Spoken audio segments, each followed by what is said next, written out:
If you have a junior or senior at home with college ambitions, summer might be the perfect time to get a jump on that college planning. And Cliff Morgan is the co-founder of U.S. College Planning. One of the first things you say, and I find this so interesting, is take a personality test. And people might think, why do that? Well, the average college student takes over 5.5 years to get through school. Which means more tuition money for their parents. Yeah, I mean, on a public school, that can be $25,000. On a private school, that can be over $40,000.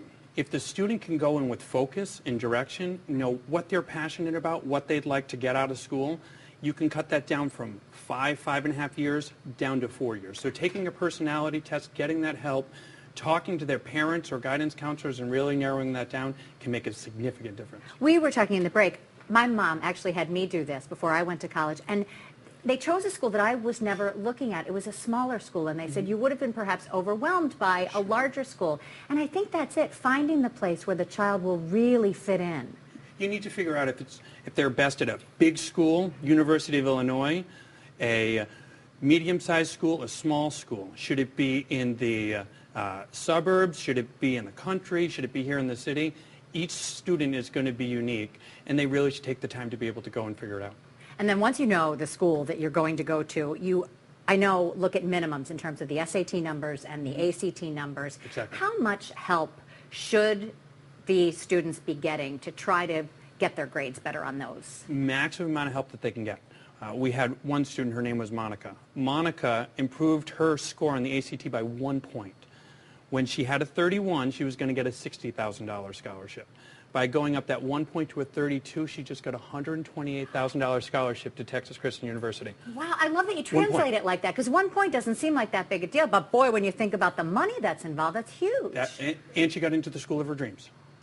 Which is another big thing. So even if you take the course over and over again, each time you do it, it may give you a little bit more help. Unless you get a 36 the first time, even if you get a 35, take it again. Right. Take it again, take it again. And in the summertime, I know that students often think it's the time to relax. It really is. But you're saying, no, make this a time to work. It is a time to work, but I would work on the ACT. I would take the time to go and visit colleges around the area. Here in the Chicagoland area, throughout Illinois, throughout the Midwest. Make that your work, because you might be able to make a couple hundred, a couple $1,000s over the summer, but if you could save your family tens of thousands of dollars, that could be a big difference. And one of the things when you go to a school, I think the more schools you visit, the more you realize what you do like about a college or university and what you don't. Just as important to understand what you don't like. So you want to see the full variety of it.